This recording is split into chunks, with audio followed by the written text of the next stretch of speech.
Everybody's talking about the Realme GT6 as a real flagship killer, but does it really deserve the title? Today I'm going to show you why the Realme GT6 fits the bill of a flagship killer and where it falls kinda short. For the Realme GT6 to really be called a flagship killer, it needs to do three things.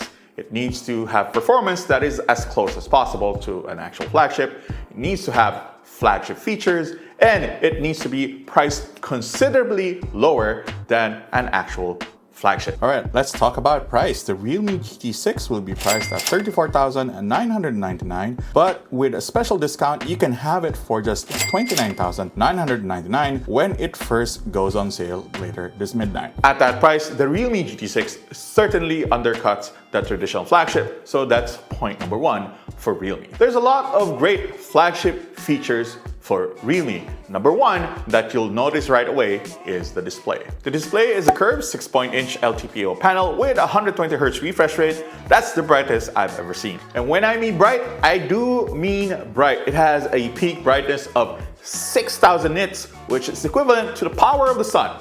Not really, but at that brightness levels, it's essentially overkill. You'll be hovering around the 1,000 to 1,500 nits brightness when you're walking around outdoors. But it's a great feature if you're out specifically in the middle of nowhere without shade and there's just direct sunlight from during noon coming down your phone, you'll still be able to see the display. Aside from that overkill brightness, I really like the display on the Realme GT6 because it's essentially a flagship display in terms of brightness, saturation, and color reproduction. The Realme GT6 also has TUV Rhineland flicker-free certification and 2160Hz PWM dimming, matching the features of some flagships in the market. Aside from the display, another flagship feature is its super fast charging. The Realme GT6 is one of the fastest charging phones in the market today thanks to the 120 watt SuperBoost technology, which can top up its massive 5,500 mAh battery from 0 to 100 in just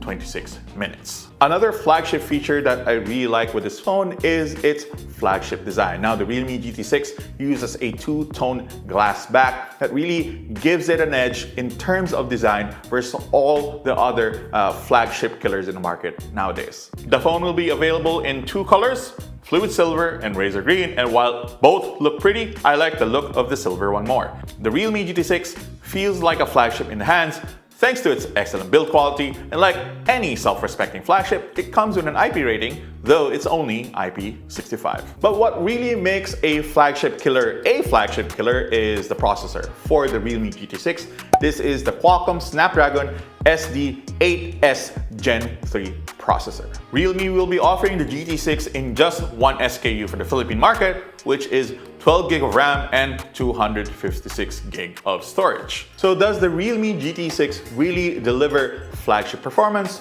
Well, yes and no. You can call its performance flagship level because its benchmark scores put it past SD8 Gen 1 and close to the performance of the SD8 Gen 2 chipset. It's still a far cry from the flagship killers of old that use current gen flagship chips at significantly lower prices, but as you know, those days are long gone. For what you're paying for, the Qualcomm Snapdragon 8S Gen 3 processor performs really well, especially with the Realme GT6. We did not see any kind of stutters, slowdowns, or any of those problems while it was with us. You'll get few to no stutters or lag in popular games like Genshin Impact and Tower Fantasy, even when the graphics are set to high. I've tested several top-end phones this year and the performance of the Realme GT6 is almost at the same level, and unless you're running benchmarks side by side, you're really not going to see much difference with the more expensive flagships with day-to-day use. Aside from the raw performance of the Snapdragon 8S Gen 3 chip, what really surprised me about this phone is how efficient it is when it comes to battery. Now, this phone was my primary phone while I was in Taiwan covering Computex, and I was very surprised that I had around 30% of battery left at the end of the day, with a lot of using Google Maps to navigate around Taiwan and Taipei, as well as using it as a mobile hotspot for my laptop, uploading videos and stories. In fact, in our PC Mark battery benchmark, we got an incredible score that we're showing you here. It's really one of the highest benchmark scores that we've had in any phone that we've tested with a flagship grade processor. Like every other manufacturer nowadays, Realme is adding AI to the mix with their phone. Realme's implementation is called Next AI, and for the Realme GT6, it comes in 3 distinct flavors. There's AI Smart Loop, which allows you to drag photos and videos to the right of the screen and suggest apps for the next action. And then there's AI Smart Removal, where you can remove unwanted people behind you in your shots, and AI Night Vision Video. As far as camera goes, the Realme GT6's cameras are actually really good and are able to give similar bang for the buck flagship killers a run for their money in terms of quality and image processing. The main camera is a flagship grade 50 megapixel sensor paired with a 50 megapixel telephoto camera that can do 2x zoom, as well as an 8 megapixel Sony IMX camera for ultra wides. Photo quality here is really good in bright light with excellent details, exposure, and saturation. The phone also did well in low light, which is one of the things that you'd want in a flagship level phone. Is the Realme GT6's cameras as good as the ones, say, a Samsung Galaxy S24? Probably not, but they're close, and that's going to be good enough for 99% of people. So the biggest question here is the Realme GT6 a real flagship killer?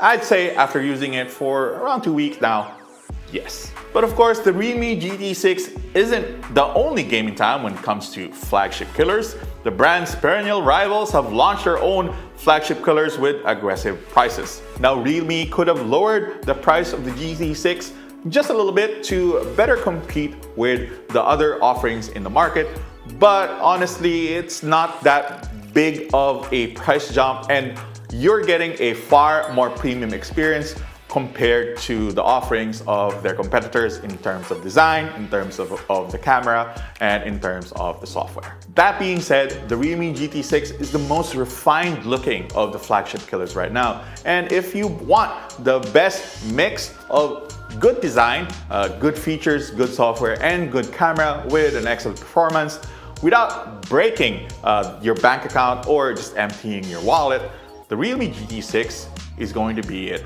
for you. That's pretty much it, guys. Thank you very much for watching. As this video drops, you should be able to pre-order the Realme GT6 in the Philippines. We're going to be putting the links down below once they are available and once this video drops. So if you have any additional questions about this phone, please drop those down below. I will be hopefully in another country covering the official launch of it, but I will actually be answering your questions to the Realme GT6 while I am there. That's pretty much it for me. Until the next video.